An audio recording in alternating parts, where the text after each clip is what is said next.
नमस्कार दोस्तों, क्या हाल चाल है आपके। आशा करता हूँ आप बहुत अच्छे होंगे। इस वीडियो में हम हीरो फिनकॉर्प लिमिटेड इस आईपीओ के बारे में बात करेंगे। हीरो फिनकॉर्प के आईपीओ को सेबी ने 22 मई को अप्रूवल दे दिया है। इसका ये मतलब है कि यह आईपीओ बहुत ही जल्द ओपन होते हुए दिख सकता है।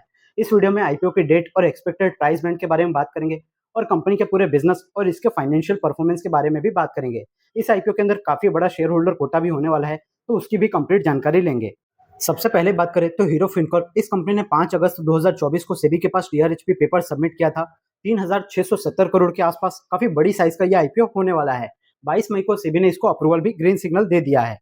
सबसे पहले कंपनी के बिजनेस के बारे में बात करें तो हीरो फिनकॉर्प, जैसा कि नाम से ही समझ में आ रहा है, ये कंपनी एक एनबीएफसी टाइप की कंपनी है। और बेसिकली जब भी आप हीरो के टू व्हीलर वगैरह खरीदते हैं तो इस कंपनी के द्वारा ही फाइनेंस किया जाता है। हीरो के टू व्हीलर फाइनेंस करने के साथ साथ यानी लोन प्रोवाइड करने के साथ साथ ये कंपनी जो है अलग अलग कार लोन्स भी प्रोवाइड करती है, पर्सनल लोन वगैरह भी प्रोवाइड करती है, बिजनेस लोन, अनसिक्योर्ड लोन्स और एमएसएमई सेक्टर को ये सबको भी लोन ये कंपनी प्रोवाइड करती है। 31 मार्च 2024 के हिसाब से इस कंपनी के पास 51,800 करोड़ से ज्यादा का एयूएम था, जिसके अंदर रिटेल लोन का पोर्शन 65%, एमएसएमई लोन्स 21% के करीब थी और बाकी का जो पोर्शन है वो कॉर्पोरेट को लोन दिया था कंपनी ने। हीरो फिनकॉर्प इस कंपनी का ज्यादातर बिजनेस अभी भी इसकी जो प्रमोटर कंपनी है हीरो मोटोकॉर्प लिमिटेड, जब उसके टू व्हीलर व्हीकल्स वगैरह आप खरीदते हैं तो उसकी फाइनेंसिंग लोन वगैरह प्रोसेसिंग करने से इस कंपनी का ज्यादातर रेवेन्यू आता है। हीरो फिनकॉर्प ये कंपनी जो है इंडिया के अंदर 18,000 से ज्यादा पिन कोड पे अपनी प्रेजेंस रखती है, 4,250 से ज्यादा डीलर पॉइंट और इंडिया के अंदर 2,000 से ज्यादा शहरों के अंदर ये कंपनी फैली हुई है। इस कंपनी के फाइनेंशियल परफॉर्मेंस की बात करें तो फाइनेंशियल ईयर 2022 के अंदर कंपनी ने 4,200 करोड़ का रेवेन्यू और लगभग 200 करोड़ के आसपास नेट लॉस रिपोर्ट किया था। अगले साल फाइनेंशियल ईयर 2023 के अंदर कंपनी के रेवेन्यू में अच्छा खासा जंप देखने को मिला। 5,700 करोड़ के करीब कंपनी ने रेवेन्यू किया और 480 करोड़ का नेट प्रॉफिट कंपनी ने रिपोर्ट किया। फाइनेंशियल ईयर 2024 के अंदर कंपनी ने 7,500 करोड़ का रेवेन्यू और 637 करोड़ का नेट प्रॉफिट रिपोर्ट किया। पिछले 2 साल से कंपनी का नेट प्रॉफिट मार्जिन 8.5% के करीब देखने को मिल रहा है। हीरो फिनकॉर्प इस कंपनी के अंदर जो मेजोरिटी शेयर होल्डर है वो हीरो मोटोकॉर्प कंपनी है। लगभग 40% के आसपास की होल्डिंग वो रखती है।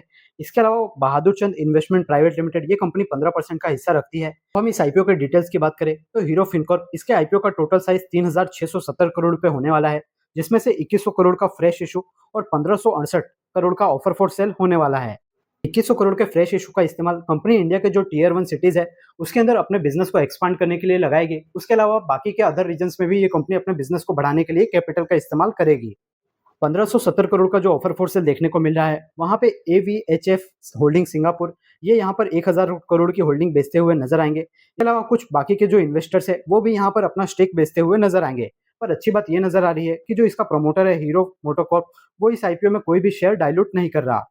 22 मई को सेबी ने इसको फाइनल अप्रूवल दे दिया है। इसका मतलब यह है कि आईपीओ बहुत ही जल्द ओपन होते हुए दिख सकता है। मार्केट की कंडीशंस अगर हमें थोड़ी सी भी पॉजिटिव या स्टेबल नजर आती है तो ये आईपीओ हमें जून के महीने में या जुलाई के महीने में आता हुआ दिख सकता है। हो सकता है ये आईपीओ जून के लास्ट वीक में ओपन होते हुए दिख सकता है।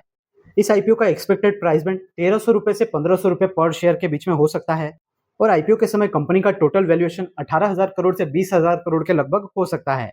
डीपीओ के समय जो इसके शेयर रहेंगे वो 10 रुपए के फेस वैल्यू पे आएंगे, यानी कि आगे चलते हुए इसमें स्प्लिट बोनस वगैरह की अनाउंसमेंट हो सकती है। और हीरो फिनकॉर्प इस आईपीओ के अंदर आपको शेयर होल्डर कोटा भी देखने को मिलेगा। अगर आपके पास हीरो मोटोकॉर्प इस कंपनी का एक भी शेयर होता है तो आप इस आईपीओ के अंदर डबल डबल अप्लाई कर पाएंगे। As a normal retail quota में जो आप अप्लाई करते हैं या एचएनआई कोटा में वो भी कर सकते हैं। उसके साथ ही आप इसमें शेयर होल्डर कोटा में भी एक्स्ट्रा अप्लाई कर सकते हैं। तो बहुत ही जल्द ये आईपीओ ओपन हो सकता है। अगर आप इंटरेस्टेड है तो आप अलग अलग डीमेट अकाउंट के अंदर इसका एक एक शेयर खरीद के भी रख सकते हैं। वैसे इस सेक्टर में एनबीएफसी सेक्टर के अंदर इस कंपनी को काफी ज्यादा कंपटीशन फेस करने को मिलता है। बजाज फाइनेंस जैसी बड़ी दिग्गज कंपनियां, इसके साथ ही चोलामंडलम, मुथूट फाइनेंस और काफी कितनी सारी एनबीएफसी कंपनियां हैं जिससे इस कंपनी को कम्पीट करना पड़ता है। पर इस कंपनी का ब्रांड नेम काफी स्ट्रांग है। हीरो मोटोकॉर्प जो कि काफी वेल रेप्यूटेड ब्रांड है, वो इस कंपनी का प्रमोटर है, तो ब्रांड वैल्यू का फायदा हमेशा से इस कंपनी को पहुंचता है। इसके अलावा ये कंपनी ने अपने लोन के पोर्टफोलियो को डाइवर्सिफाई करके रखा है।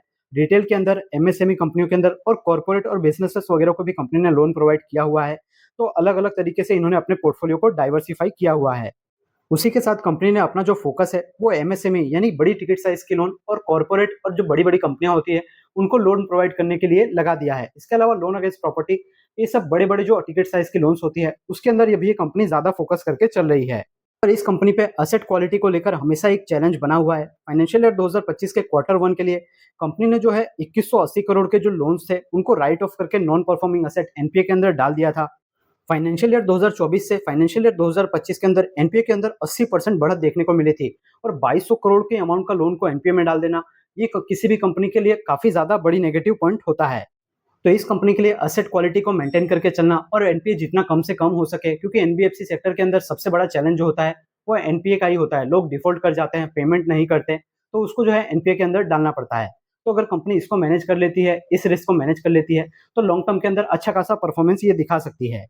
जैसे ही अगर इस आईपीओ से रिलेटेड कोई भी ऑफिशियल अपडेट सामने निकल के आती है, तो सबसे पहले उसकी जानकारी आपको हमारे चैनल के थ्रू मिल जाएगी।